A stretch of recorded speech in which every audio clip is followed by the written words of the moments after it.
Bienvenidos a este programa especial. ¿Qué sabía el Papa? Durante la próxima hora veremos un documental sobre lo que el cardenal Joseph Ratzinger hizo antes y después de ser elegido Papa sobre los abusos sexuales por parte de sacerdotes.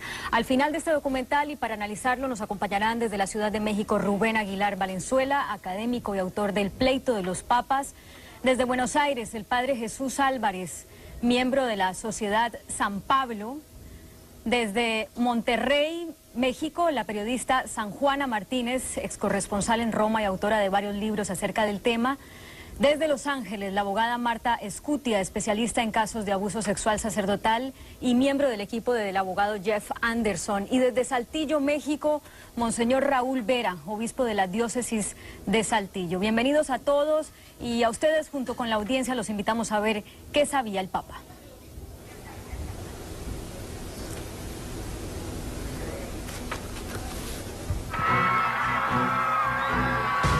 2008, un viaje que hizo historia.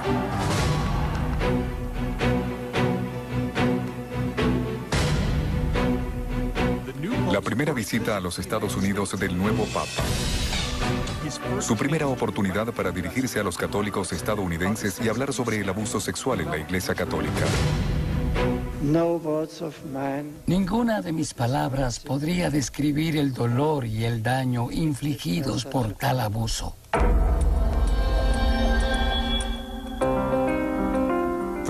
Por primera vez, un papa se reúne con las víctimas del abuso.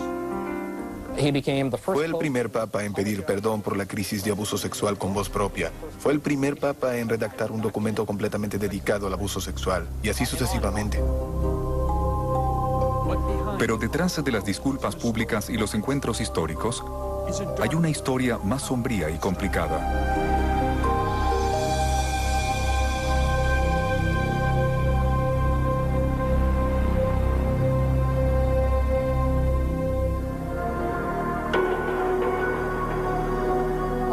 Creo que la respuesta compleja y frustrante es que el Papa Benedicto XVI es a la vez parte del problema y parte de la solución en ese tema. Joseph Ratzinger no fue ni es villano de la crisis de abuso sexual en la Iglesia Católica, de ninguna manera. Pero tampoco es el héroe. Él era parte de una cultura. David Gibson es reportero especializado en religión y biógrafo del Papa. El poder, la autoridad de la Iglesia y el derecho canónico siempre estuvo en sus manos para hacer algo. Pero siempre tomó la vía más lenta, la táctica de postergar. Es algo que creo que la gente aún espera que responda. ¿Por qué? ¿Por qué no hizo más?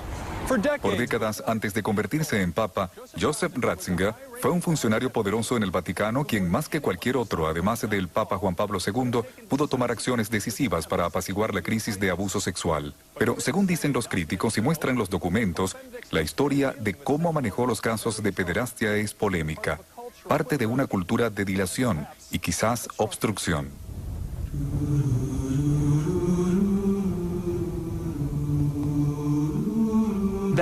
Esa historia comienza en Alemania, en el pequeño pueblo de Grafing. En 1986, el párroco Peter Hullermann fue condenado por abusar sexualmente de niños. Pero tan impactante como el abuso mismo fue esto. Hullermann ya antes había abusado de niños y la jerarquía de la iglesia lo sabía.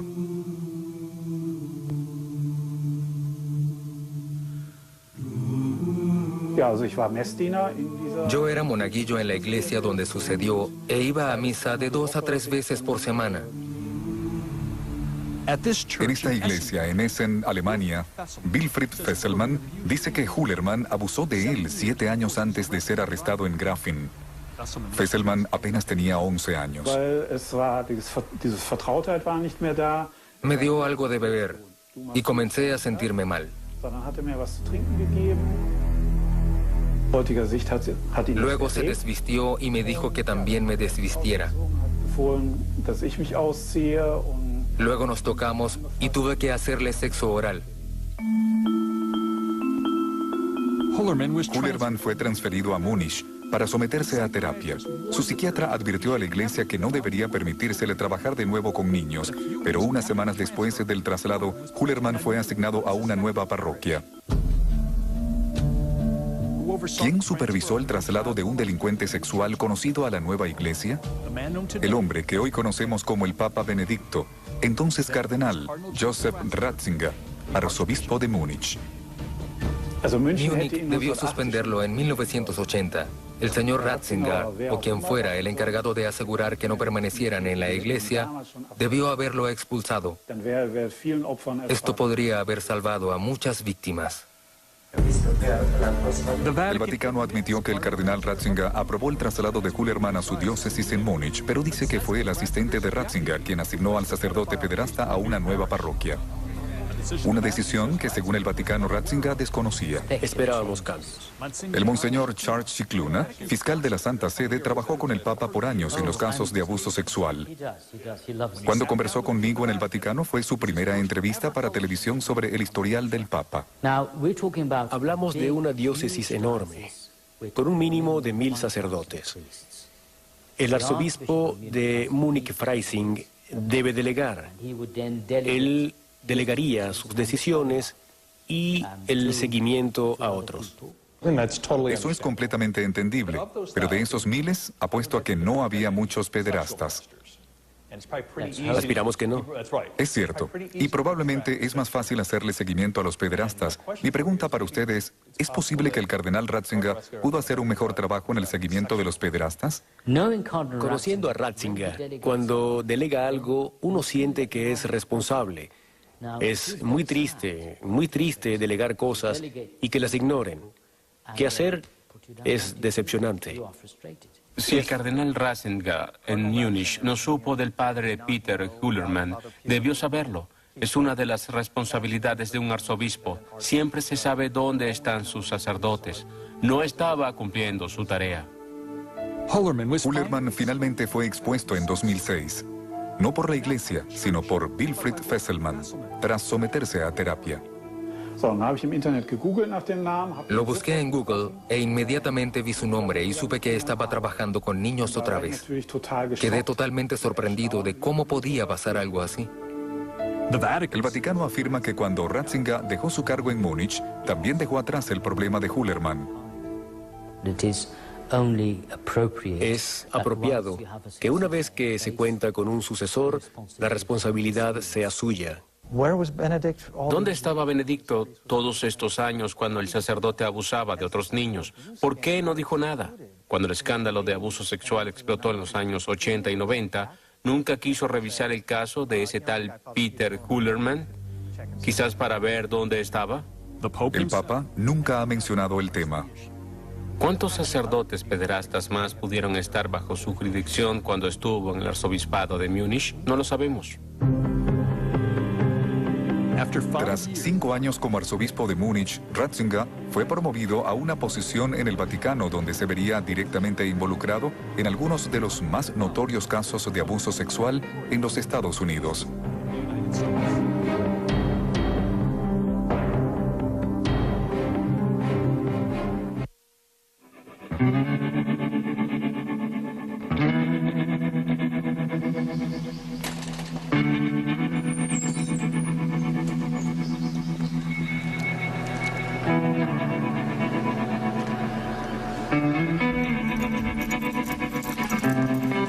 En un retiro lacustre en el norte de Wisconsin, Terry Kohut trata de escapar de su pasado. No es fácil. Hace 50 años, cuando apenas tenía 10 años, Terry, quien es sordo, fue enviado a la escuela de St. John en Milwaukee, Wisconsin. Lo que le sucedió allí a Terry y a otros 200 niños sordos es el centro de la crisis de abuso sexual de menores en la Iglesia Católica. Y de la pregunta sobre si el Papa Benedicto, entonces cardenal Ratzinger, lo sabía. Terry Kohut nunca había hablado públicamente sobre los horrores que sufrió en St. John, hasta ahora. ¿Qué le hizo? Una mañana cuando entré en su oficina, la puerta estaba cerrada y el padre Murphy me dijo, bájate el pantalón. El padre Lawrence Murphy fue director de St. John más de 2 décadas. Su carisma y liderazgo le ganaron fondos para la escuela y respeto de la comunidad. Pero el padre Murphy también ha sido acusado por decenas de sordos como el hombre que los violó y abusó sexualmente de ellos por años en su niñez. Y el padre Murphy me dijo que me acostara. Y me acosté con los pantalones aún en mis tobillos, en la cama, y luego me tocó. La conducta del padre Murphy llegó a oídos del cardenal Ratzinger, pero su manejo del caso sorprendería a las víctimas de Murphy. Creo que el caso de Murphy muestra la deferencia que el cardenal Ratzinger y el Papa Benedicto siempre dio al sacerdote. Lo que suceda en el tribunal. Hoy en día, Terry Kohut está demandando al Vaticano por lo que el padre Murphy le hizo en St. John. Su acusación es la primera en nombrar específicamente a Joseph Ratzinger, ahora Papa Benedicto. Hasta ahora, Terry Kohut solo es referido anónimamente como Ciudadano 16. En una exclusiva entrevista para CNN salió a la luz pública. Estaba confundido, no sabía por qué sucedía eso. Era un sacerdote. Trataba de entenderlo, no podía creer que un sacerdote hiciera eso. Desde 1950 hasta 1974, el padre Murphy abusó de hasta 200 niños sordos, según documentos del tribunal. Esta era la escuela St. John para sordos. Hoy funciona allí una escuela distinta, pero para tantos niños vulnerables y que no tenían voz, sigue siendo un lugar espeluznante. Allí fueron abusados y en ocasiones violados por el padre Lawrence Murphy. Se cree que el sacerdote seleccionaba como víctimas a los más vulnerables o a quienes ya habían sufrido tragedias en sus cortas vidas. Terry Kohut coincidía con ese patrón. Mi hermano se electrocutó. Murió cuando yo tenía 10 años. Y a los 11 años, mi padre se ahorcó. A los 12, mi perro favorito murió. Todo eso me destrozó y vi al padre Murphy y creí que sería como un segundo padre para mí. Pero para mi sorpresa, se aprovechó de eso.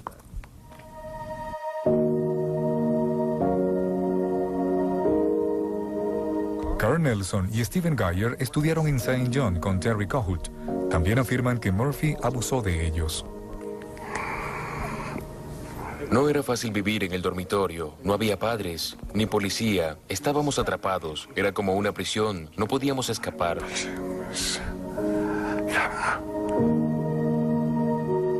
Carl Nelson era luterano, pero el padre Murphy lo ayudó a convertirse al catolicismo. Y luego comenzó a visitarlo de noche en su cama.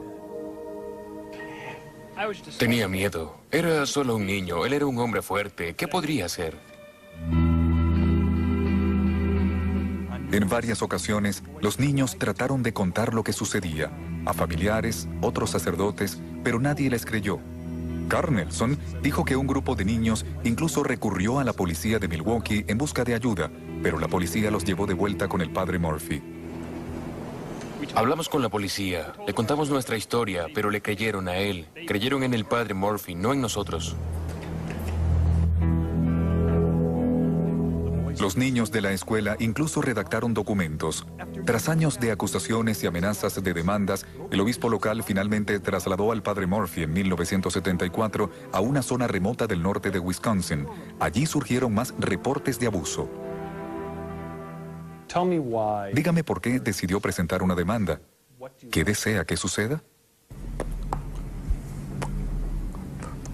Quiero demandar al Vaticano porque he estado esperando todos estos años para que excomulguen y expulsen al padre Murphy, pero no lo han hecho. En 1995, Terry Kohut comenzó a escribir cartas sobre lo que le sucedió. Usted escribió una carta asombrosa al padre Murphy en 1995. Quiero leer parte de ella. El Jesús de la cruz colgado en la pared lo vio venir cada noche a abusar de nosotros. Debe haber estado indignado y triste cada vez. Espero que llorara como nosotros porque éramos niños inocentes. Terry Kohout envió copias de sus cartas al Vaticano, a la Congregación para la Doctrina de la Fe. A la cabeza de esa oficina estaba el cardenal Joseph Ratzinger, ahora el Papa.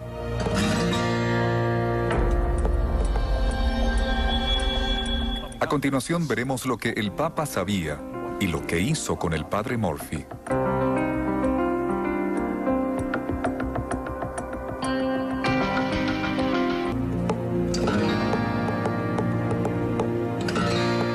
A mediados de los 90, acusaciones de violación y abuso sexual por parte del padre Lawrence Murphy en la escuela St. John en Milwaukee llegaron a conocimiento del Vaticano. El rastro de documentos descubiertos en el caso Murphy conduce directamente al Vaticano, incluyendo al Papa Benedicto, entonces cardenal Ratzinger. Mientras haya trabajo por hacer, me siento bendecido por tener la oportunidad de hacerlo. El abogado de Minnesota, Jeff Anderson, encabeza la demanda de Terry Kohout contra el Vaticano y el Papa Benedicto. Anderson ha demandado a cientos de sacerdotes por abuso sexual y ha obtenido una enorme cantidad de documentos del Vaticano que sustentan su caso contra el Papa. ¿Creen que el cardenal Ratzinger conocía el caso del padre Murphy? Sabemos que las cartas llegaron a su secretario, Burton, y por eso sabemos que Ratzinger estuvo directamente involucrado, no solo porque se dirigían a él, sino porque fue manejado por su secretario en su departamento bajo su autoridad y control. Los casos de abuso sexual no eran entonces la principal responsabilidad de Joseph Ratzinger como cabeza de la Congregación para la Doctrina de la Fe. Pero un puñado de casos, incluyendo al de Murphy, sí llegaron a su atención directa. Esos son los casos que nos dan una mirada más clara sobre lo que el Papa sabía. Es a través de documentos internos obtenidos por CNN y raramente vistos que se revela la historia verdadera. El 17 de julio de 1996, el arzobispo de Milwaukee, reverendo Renberg Wigland, escribió al cardenal Ratzinger describiendo los abusos del padre Murphy y su uso del confesionario para acciones pecaminosas. Wigland consultaba al cardenal Ratzinger sobre cómo proceder. Tomarían 8 meses y 2 cartas más dirigidas al Vaticano para obtener una respuesta. El secretario del cardenal Ratzinger, arzobispo Tarcisio Bertone, le respondió sugiriéndole proceder con un juicio eclesiástico secreto.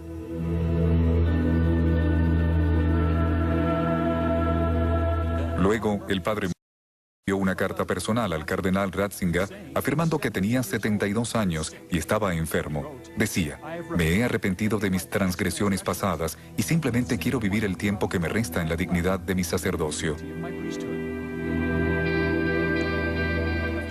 Tras la carta personal del padre Murphy al cardenal Ratzinger, algo pareció cambiar. Las cartas desde Roma tenían un tono diferente, aparentemente más comprensivos con el sacerdote violador. El secretario del cardenal Ratzinger escribió al arzobispo Wigland pidiéndole dar cuidadosa consideración a medidas pastorales, como guía y supervisión, en lugar de un juicio. Wigland no estuvo de acuerdo. En mayo de 1998 viajó desde Wisconsin a Roma para reunirse con el equipo del cardenal Ratzinger. Las minutas de la reunión de la arquidiócesis afirman: "Quedó claro que la congregación no nos alentaba a proceder con una destitución formal". Finalmente, el 19 de agosto de 1998, arzobispo Wigland aceptó la sugerencia de la congregación de poner en práctica un plan pastoral y detuvo el juicio. Eso implicó que el padre Murphy siguió siendo sacerdote el resto de su vida. El 21 de agosto de 1998 muere el padre Murphy.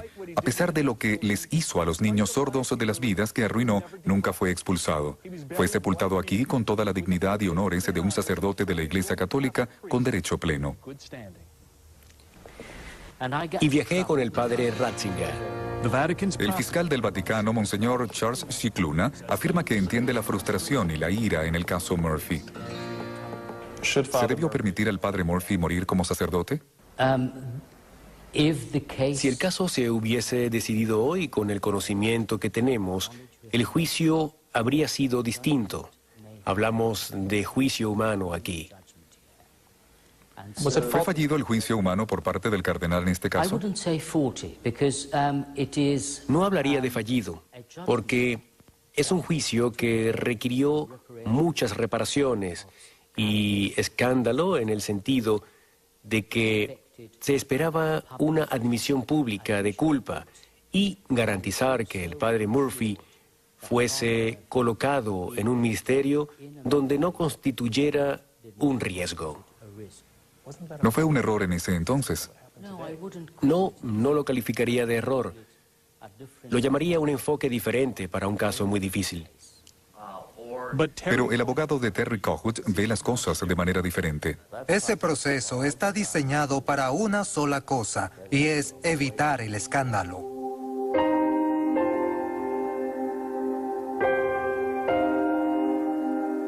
¿Qué le diría al Papa si lo tuviera frente a frente aquí? Me preguntaría por qué. ¿Por qué detuvo el juicio? ¿Por qué le dio misericordia al padre Murphy? ¿Y yo qué? ¿Y los otros 200 niños?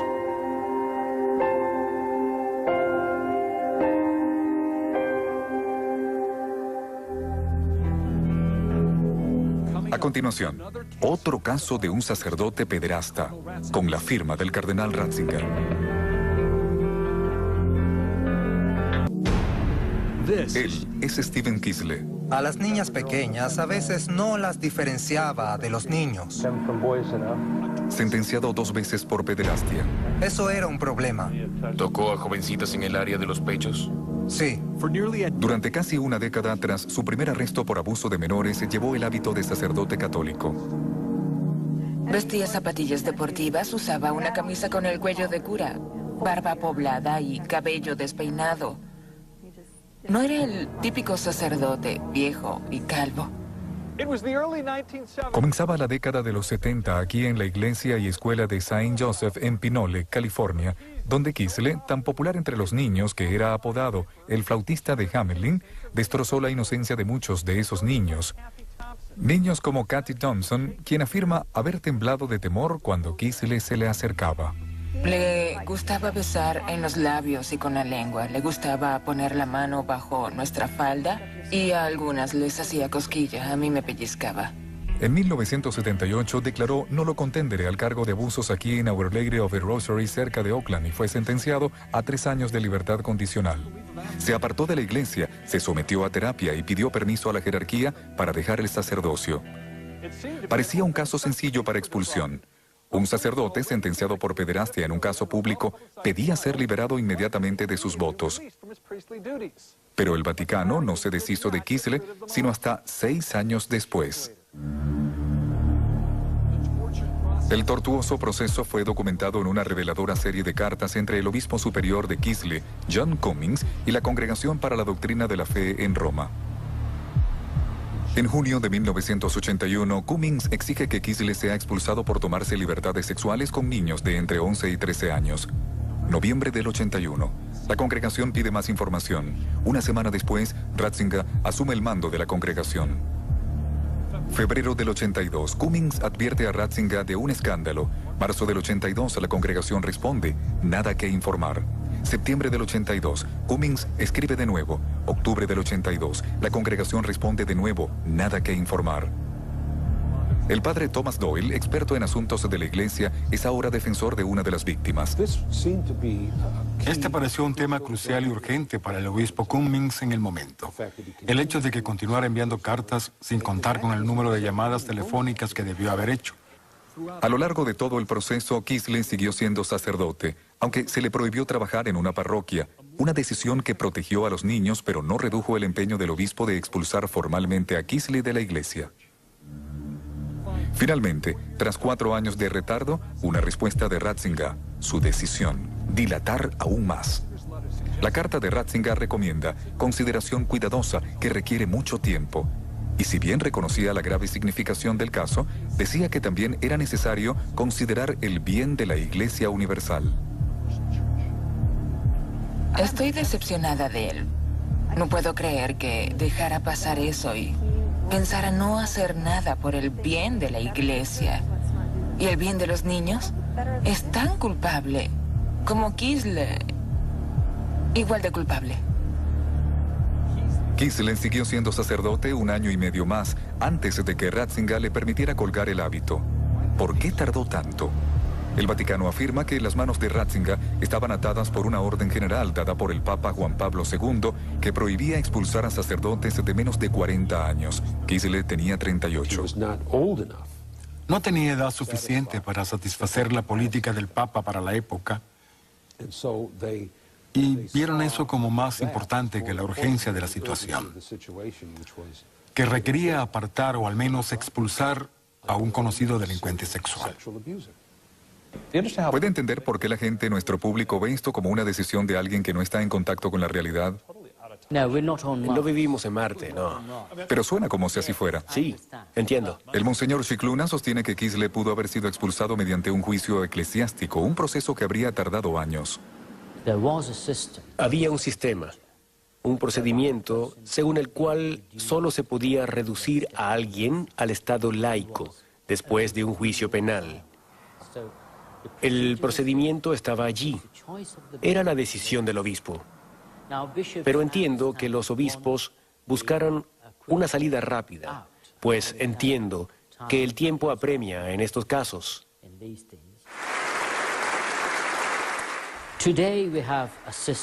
Hoy tenemos un sistema en el cual esas solicitudes se envían al Santo Padre, independientemente de la edad del sacerdote. Así que hemos avanzado y estoy muy agradecido por ello. Kislen fue laicizado, tal como denomina el Vaticano a la expulsión de la Iglesia, el 13 de febrero de 1987, un día antes de su cumpleaños número 40. Hoy en día, Kislen es un delincuente sexual registrado. Su carrera como pederasta no terminó en la Iglesia. Abusó de una niña en el 95 y ahora está libre tras una condena de prisión de 6 años.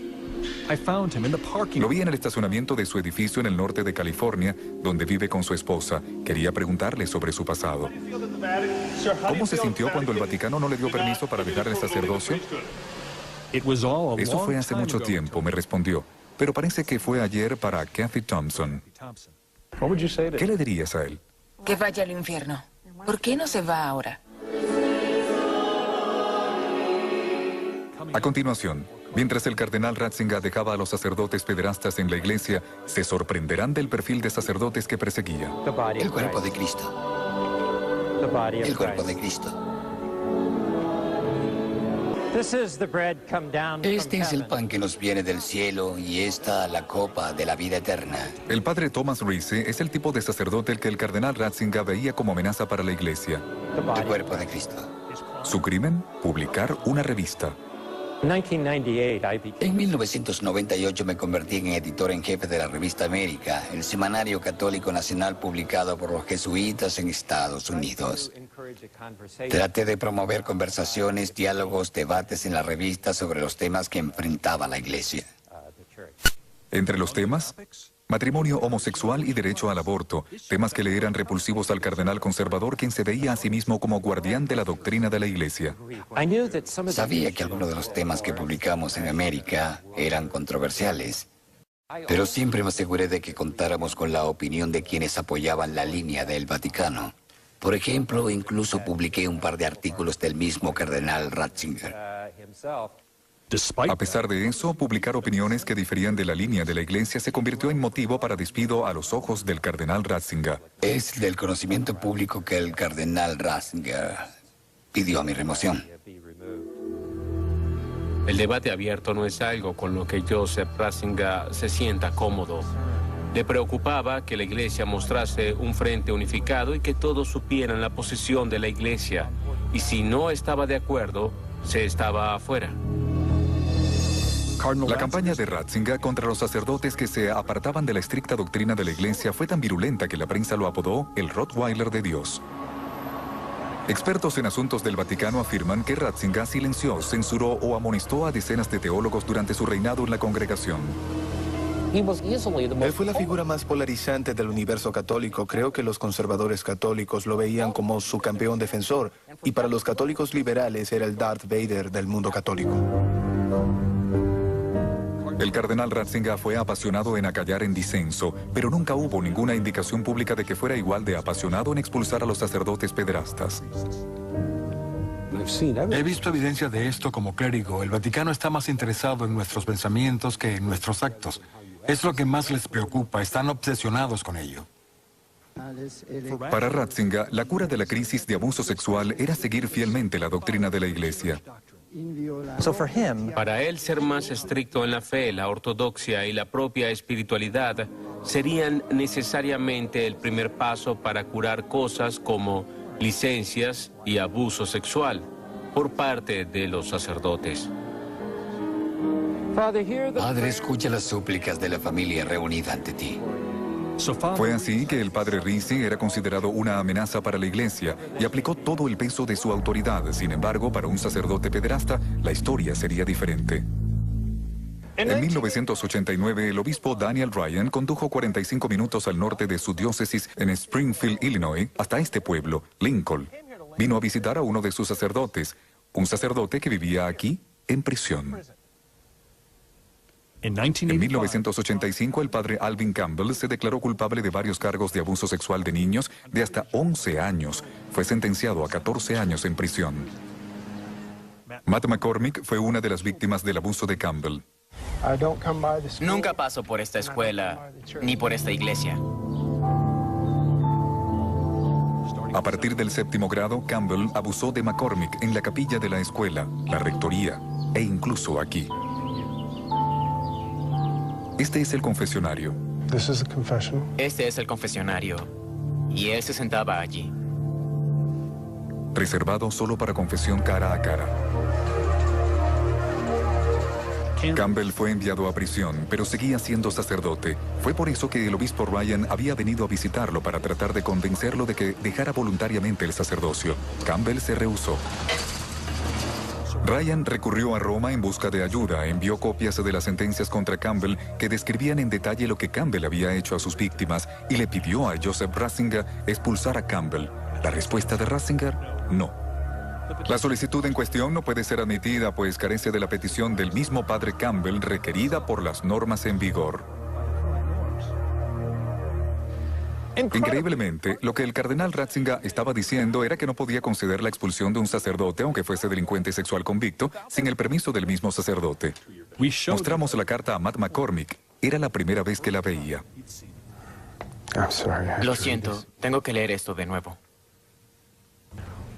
¿Qué es lo primero que le diría al Papa Benedicto si estuviera cara a cara con él? ¿Qué le diría? Le diría que lo que hicieron fue crear un ambiente para pederastas y violadores de niños. Y la violación de esos niños recae sobre sus hombros. Monseñor, ¿no ve lo ridículo que suena el derecho canónico cuando requiere su consentimiento para ser expulsado? Sonaría ridículo si se olvida que el siguiente párrafo dice que existe una forma de reducirlo al estado laico y es a través de un juicio eclesiástico. La carta de Ratzinger afirma que el obispo podría evitar la responsabilidad de mantener a Campbell sometiéndolo a un juicio eclesiástico, pero eso tomaría años, y Campbell ya había sido sentenciado en un juicio criminal. Scicluna admite que el proceso debía ser cambiado. Creo que estos casos ciertamente le enseñaron al cardenal Ratzinger y a sus colaboradores que debía hacerse algo, y algo se hizo. Hoy en día, la ley canónica tiene un escenario distinto. Esto no sucedería bajo la ley canónica actual, y eso es mérito del cardenal Ratzinger, quien hoy en día es el Papa Benedicto XVI. Campbell sería expulsado 3 años más tarde, después de que finalmente consintiera solicitarla él mismo. Tras luchar contra la depresión, el alcohol y las drogas, McCormick hoy en día está felizmente casado y tiene una hija, así como una esposa decepcionada de la Iglesia Católica. Ambos nos convertimos a la Iglesia Luterana por esto. Personalmente ya no tengo fe en lo absoluto en la Iglesia Católica. Al regreso, ¿un cambio de actitud? El fracaso en el caso Campbell, que se atribuye a Joseph Ratzinger y a la Congregación para la Doctrina de la Fe, fue el problema que hizo que Ratzinger recurriera a Juan Pablo II en busca de una solución.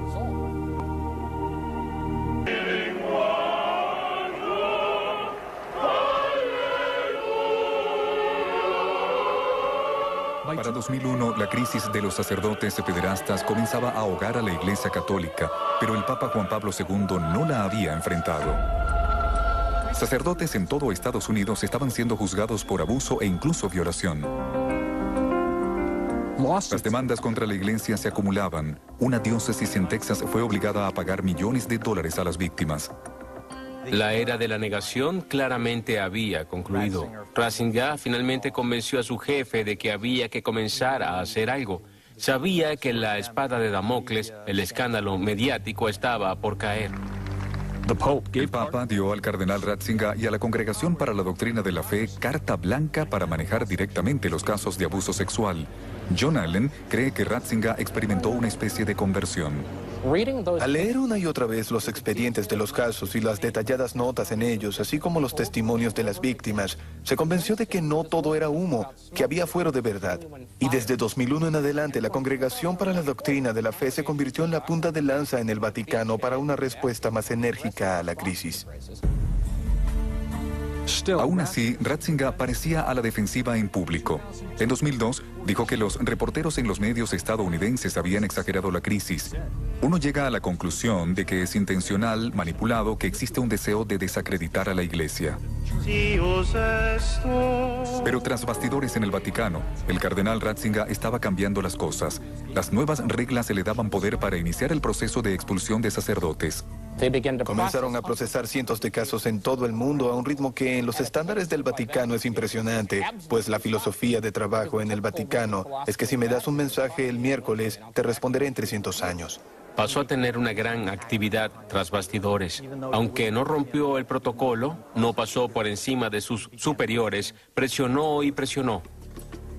Una batalla que libró y finalmente ganó fue contra el reverendo Marcial Maciel Degollado, un poderoso sacerdote mexicano y protegido de Juan Pablo II, quien había sido acusado de abusar de jóvenes seminaristas. El caso había estado paralizado durante años, pero en 2004 Ratzinger lo reabrió y finalmente expulsó a Maciel de su ministerio sacerdotal. Como papa, asumió el control de la poderosa orden religiosa de Maciel, los Legionarios de Cristo. Creo que la conclusión es, sin importar lo mala que haya sido la respuesta del Vaticano a la crisis, pudo haber sido peor de no ser por el liderazgo personal del Papa Benedicto XVI. Una vez que Ratzinger se convirtió en el Papa Benedicto, hubo más acciones sin precedentes. Reuniones con víctimas del abuso, disculpas públicas y finalmente un reconocimiento de que la crisis no provino de enemigos externos a la Iglesia, sino que había nacido del pecado dentro de la Iglesia. ¿Es posible que si el cardenal Ratzinger hubiese sido más flexible entonces, más creativo, habría limitado los horrores que sufrieron estas víctimas? El cardenal Ratzinger fue creativo cuando expresó su frustración con la ley canónica y en definitiva recurrió a Juan Pablo II en busca de facultades o permisos especiales. ¿Es justo decir que el cardenal Ratzinger se vio frustrado por no poder hacer más por estas víctimas, expulsando a estos sacerdotes descarriados? Creo que existen registros de su frustración, sí. Si bien el Papa ha evolucionado y ha tomado fuertes medidas para lidiar con la crisis, quedan asuntos pendientes que atormentan a las víctimas de los sacerdotes pederastas. ¿Y los obispos? Los obispos que encubrieron el abuso de los sacerdotes y los trasladaban de una parroquia a otra. Hemos clamado y clamado que se haga algo con los obispos que han encubierto los casos. Mintieron y gastaron cientos de millones de dólares de los feligreses para frenar los casos en tribunales. Aún no han hecho nada acerca de estos obispos. Obispos como el cardenal Bernard Law de Boston, quien encubrió los crímenes de sacerdotes que abusaron de decenas de niños. A la larga, fue obligado a renunciar, solo para terminar como cardenal en Roma. Tiene un gran título, muchas comodidades y poder y autoridad verdadera en el Vaticano, a pesar de ser uno de los más notorios obispos de la era del escándalo. Gibson cree que el Papa nunca amonestará públicamente a los obispos.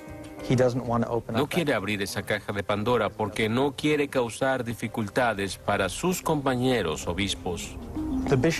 Los obispos de la Iglesia son sus colegas. Ese es su círculo. Y quedan más asuntos pendientes. Aún ahora es difícil de creer que los sacerdotes acusados de abuso se escondan a plena luz en la iglesia. En este pueblo del sur de la India vive un sacerdote buscado por un fiscal estadounidense. Liz Neislos de CNN lo entrevistó. Joseph Heya Paul ha sido acusado de abusar de 2 niñas cuando era sacerdote en Minnesota. Huyó del país terminando en la diócesis de Uttarakhand. El obispo jefe de Heya Paul en Estados Unidos lo denunció varias veces a la antigua oficina del Papa, la Congregación para la Doctrina de la Fe, incluso mencionando la solicitud de extradición. Pero hasta el día de hoy, 6 años después de la primera acusación, el padre Heya Paul sigue oficiando y vive en una casa parroquial en la India. Sostiene que es inocente. Es mentira, es totalmente falso. Y afirma que las víctimas buscan dinero. Creo que quizá existe el motivo de obtener dinero de la diócesis. Heya Paul puede continuar trabajando como sacerdote hasta que sea extraditado, lo que autoridades estadounidenses dicen puede tardar años. Ellos van de un país al otro y no hay una base de datos universal que haga... Este obispo tiene expediente, tiene problemas. Heya Paul es uno de varios sacerdotes acusados que siguen bajo protección de la iglesia. ¿Recuerdan a Peter Hullermann, el sacerdote alemán que el cardenal Ratzinger supervisaba en Múnich? 14 años tras su condena, seguía siendo párroco en Bad Tölz, Alemania, hasta que la iglesia lo suspendió a principios de año. Hasta la fecha, el Papa Benedicto nunca se ha referido personalmente al caso Hullermann, o por qué Hullermann siguió tanto tiempo en la iglesia.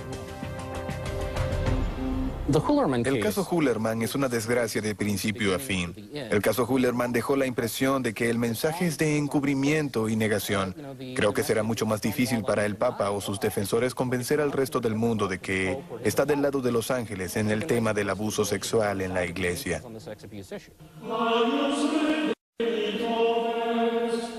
Para expertos en asuntos del Vaticano, el Papa Benedicto puede ser visto como un reformista, el líder eclesiástico que más ha hecho para enfrentar la crisis. Pero para muchas víctimas, católicos comunes y corrientes, y para el público en general, no ha sido suficiente. El asunto pendiente del abuso sexual no solo socava la credibilidad del Papa, sino que podría causar aquello a lo que ha dedicado toda su vida a combatir, que los católicos se desvíen de la fe. Si la credibilidad de los líderes de la iglesia se pierde, la gente no los escuchará y terminará haciendo lo que el cardenal Ratzinger más temía. Se apartarán de la iglesia y creerán lo que quieran creer. Al final, ese puede ser el peor escenario de todos, la pesadilla de Joseph Ratzinger, y hasta cierto punto, dado su historial, podría ser una realidad.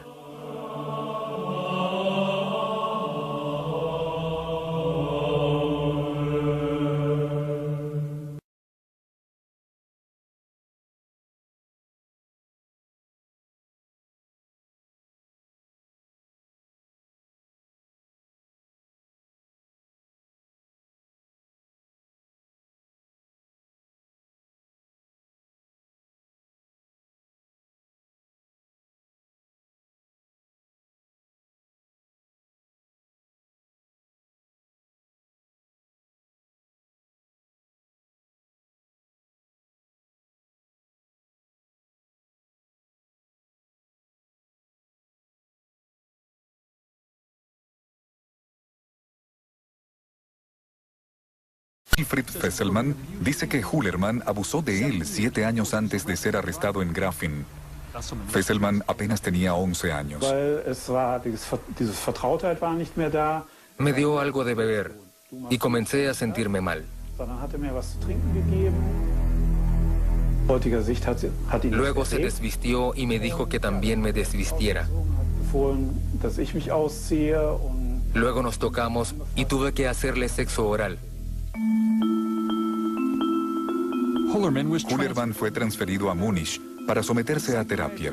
Su psiquiatra advirtió a la iglesia que no debería permitírsele trabajar de nuevo con niños, pero unas semanas después del traslado, Hullermann fue asignado a una nueva parroquia.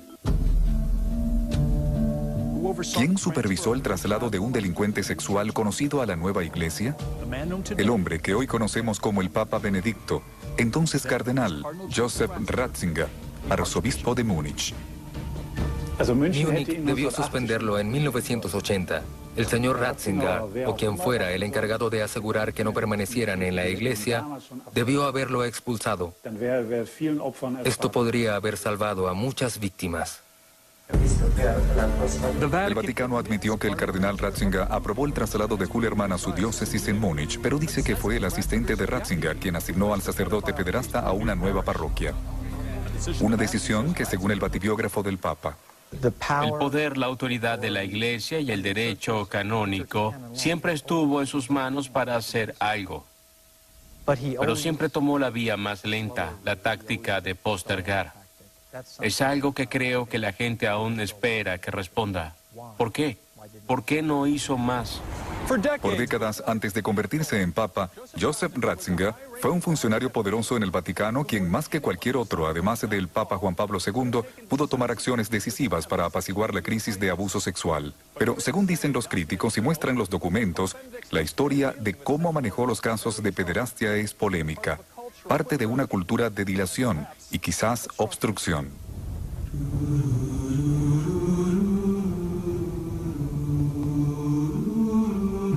Esa historia comienza en Alemania, en el pequeño pueblo de Grafing. En 1986, el párroco Peter Hullermann fue condenado por abusar sexualmente de niños. Pero tan impactante como el abuso mismo fue esto. Hullermann ya antes había abusado de niños y la jerarquía de la iglesia lo sabía.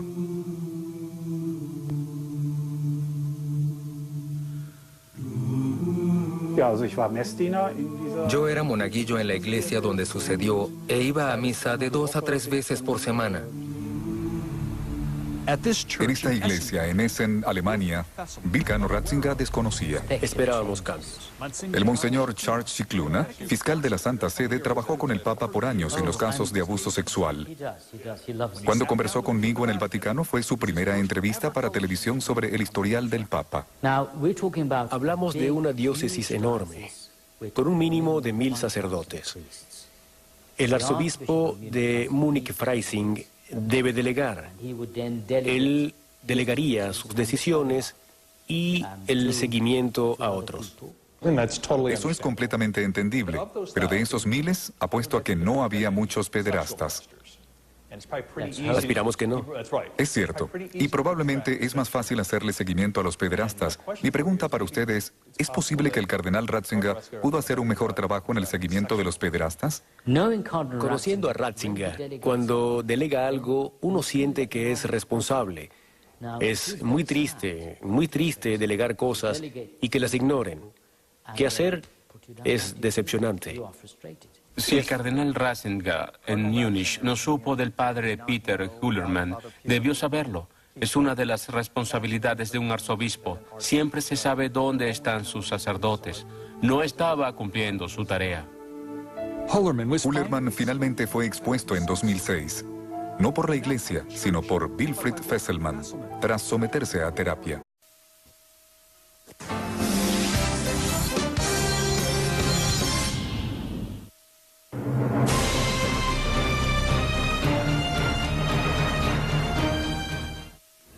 Bienvenidos a este programa especial ¿Qué sabía el Papa? Durante la próxima hora veremos un documental sobre lo que el cardenal Joseph Ratzinger hizo antes y después de ser elegido Papa sobre los abusos sexuales por parte de sacerdotes. Al final de este documental y para analizarlo nos acompañarán desde la Ciudad de México Rubén Aguilar Valenzuela, académico y autor del Pleito de los Papas. Desde Buenos Aires, el padre Jesús Álvarez, miembro de la Sociedad San Pablo. Desde Monterrey, México, la periodista San Juana Martínez, ex corresponsal en Roma y autora de varios libros acerca del tema. Desde Los Ángeles, la abogada Marta Escutia, especialista en casos de abuso sexual sacerdotal y miembro del equipo del abogado Jeff Anderson. Y desde Saltillo, México, Monseñor Raúl Vera, obispo de la diócesis de Saltillo. Bienvenidos a todos y a ustedes junto con la audiencia los invitamos a ver qué sabía el Papa.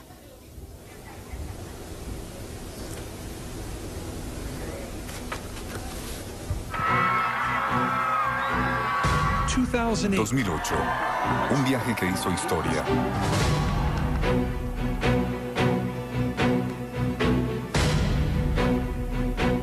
La primera visita a los Estados Unidos del nuevo Papa. Su primera oportunidad para dirigirse a los católicos estadounidenses y hablar sobre el abuso sexual en la Iglesia Católica. Ninguna de mis palabras podría describir el dolor y el daño infligidos por tal abuso.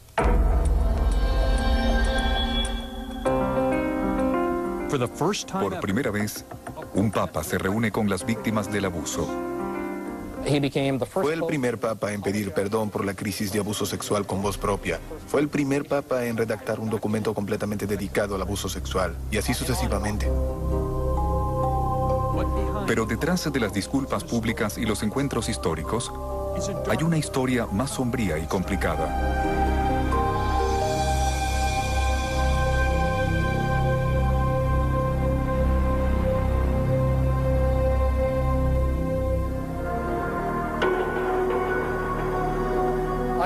Creo que la respuesta compleja y frustrante es que el Papa Benedicto XVI es a la vez parte del problema y parte de la solución en ese tema.